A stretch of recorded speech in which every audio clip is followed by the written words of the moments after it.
Welcome back.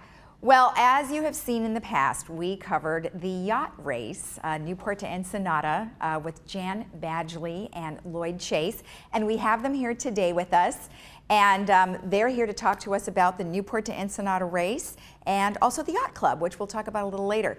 But before we start, we're going to go ahead and roll a clip of the start to your race of the Newport to Ensenada so people can hear the countdown and see what it's like. So we'll go ahead and run that first. 5, 4, 3, 2, 1, mark. We're gonna have to go behind all these guys. That was the starting signal for the inshore class, cruise non-spin, offshore class, cruise Jennifer.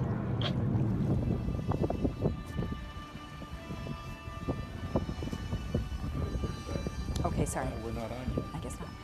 So tell me a little bit about the start of the race. Like, how does that work? Well, the start of the race, we were in the first start of the race at 11 a.m. So we were the first people near the line. We were cruising around in front of it for a long time, Okay. getting the lay of the land. And when the race started, the wind was pretty light. And some of that you'll see maybe in these videos that we did a little maneuvering around. Okay. And initially during the race, the wind was such that we were going to windward. We were close hauled, as it's called. Okay. And not that fast because there wasn't much wind. We gradually picked up speed, and ultimately we put up our cruising spinnaker, or Jennifer as it's called. Okay. And the rest of the afternoon and early evening, we went at the order of 6 knots, doing very well. Okay.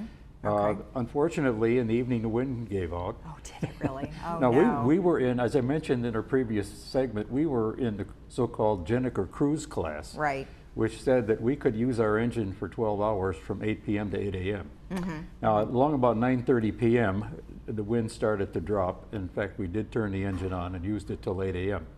Oh, you did? We did, and we got penalized a lot for that. But, Oh. I'll tell you something about it here. We were, at 8 a.m., we were 10 miles from the finish line. We could see it, and it took us 4 hours to get there. Oh, no. Now, if we had not turned on the engine, we'd have probably been 50 miles from the finish line. Yeah. Oh, gosh. And been there. We finished in 25 hours. So we started at 11 a.m., finished at 12 p.m. on Saturday. We got penalized 11 hours for using the engine. So we went from 25 hours to 36.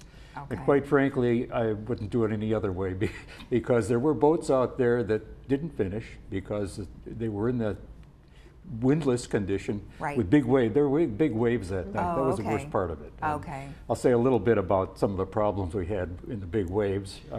We were doing very well until 9:30 when we turned the engine on. But that was 9:30 at night. 9:30 at night. We had a full moon, but it's still sort of dark out there. Right. And the only excitement we had was that when the wind started to give out, the waves were strong enough. They were flipping the boat from side to side. Oh. And we had this big spinnaker up that was flapping back and forth. Every time the boat would go to leeward, the spinnaker would collapse, and then it would fill with a big slap. Oh, wow. And twice it got disconnected from the fitting that held onto the sheet. So I was the only person who went forward to take care of that. I guess that's because I'm the littlest guy, but hopefully the most agile in the crew.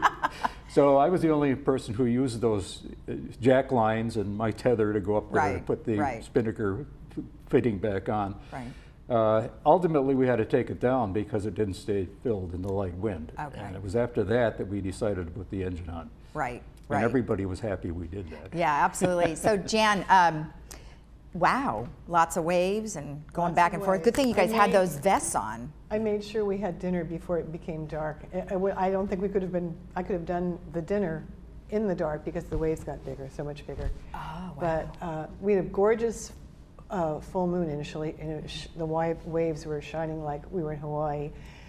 And then later, it just was just very kind of turbulent. And there are some islands off Tijuana that one wants to be aware of. It's the depth around it's like 1,400 feet, so there are big swells around it. And a few years ago, I guess the crew went to sleep in the boat, and they smashed into the island and sank. So we didn't want to be in that position at all, and we weren't. And it was pretty exciting to see them and get around them, and they're rugged and also the first island that you see at night, there's actually a little rock in the middle the between, which actually is it's very, very deep there. So did you guys trade off sleeping at night? As or a what matter did of you do? fact, it was my first race on the Ensenada. It was pretty exciting. I basically didn't sleep all night. So when we got in, I think we were all so tired. We just wanted to post our times, have a beer, and something to eat. And I think everybody pretty much crashed. Went to sleep, yeah. We were actually in our class the third boat in. Oh, good. But we had the time against us. Right. There was a boat in our class that actually literally sailed, and they were practically the last person in, but because they had not motored at all, came in about, I think, third. Well, how did they get anywhere if they didn't have the engine on? Well, three boats in our division, or on our start, didn't finish. They turned the engine on early and kept it on. They got frustrated with the big waves. Right. Didn't want to roll around out there, and so there were three boats that didn't finish, and of course we were, in principle, we beat all of those, but the corrected time was such that when they added that 11 hours, we were 13th out of 16, which didn't really bother me that much because we were not going to do much better.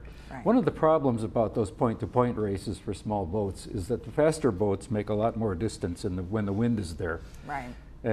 So they were a lot closer to the end than we were when the wind gave out, and it would have taken us a much longer time to get in.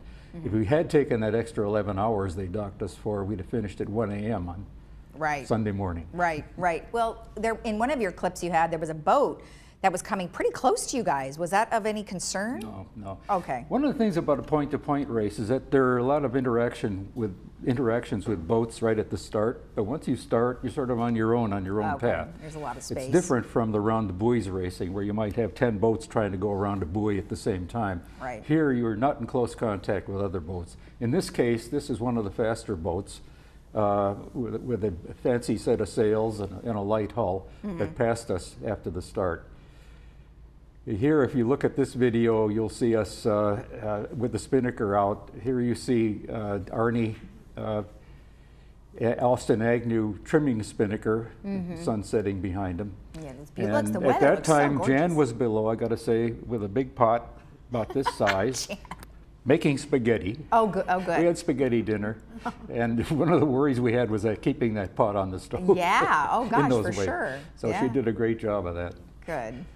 Well, Decide next time lasagna is a better idea. Something you tray, you can stick stick it it in the oven, yeah, and then you can Yeah. close the door on it. It won't take Well, any it all chances. worked out. Well, they added something new this year, which is part of the race finished in San Diego. And I think if we were to do it again, we might do that because then we would be there in familiar waters, Right. but also probably about 12 hours or something like that. Right. This is called the border. Actually, there were 3 races running. One of them was for small boats that went to Dana Point from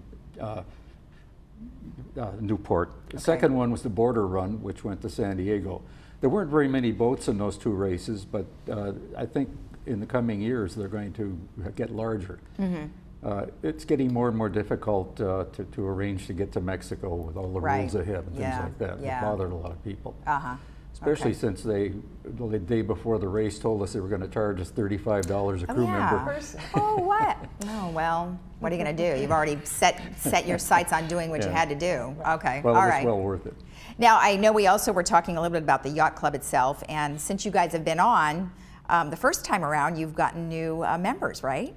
Yes, that's true. Okay. That would be happening this time of year anyway. As the weather improves, people want to go sailing. Exactly. So they join. Exactly. We always have, January is probably the kind of the low moment in our membership, but it's been steadily increasing over the last few years anyway. And Okay. now that we have 3 boats.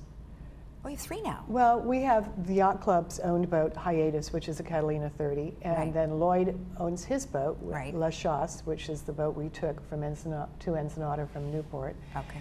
And another member, actually, Arnie, who was on the crew, he and his wife have purchased a sailboat too, which is in San Pedro. So we do have a lot of interest in sailing in the club. Well, good. Now you said how many members do you have?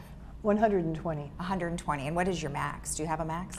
No, but as long as we have more skippers, we've had a couple of people retire because they've retired and want to travel. But the boats usually goes out 4 or 5 days a week.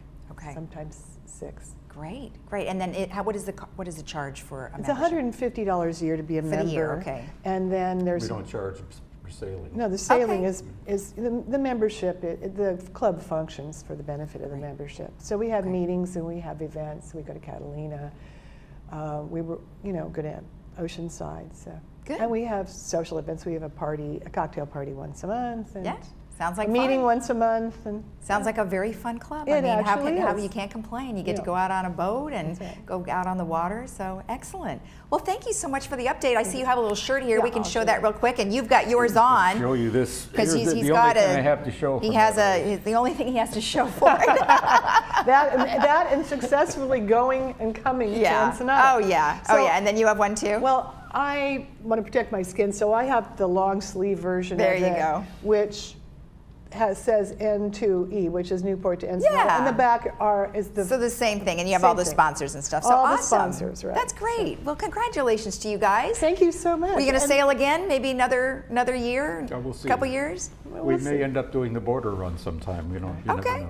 Well, there you go. It was definitely exciting. I've always wanted to do the Ensenada race. Yeah. And a few years ago, there were like 400 boats going to Ensenada. Okay. So we were 190 this time. Okay. Well, wow, that's a lot less. It is less. It has something to do with a lot of the paperwork that Sure. is attached to it now. I So, bet.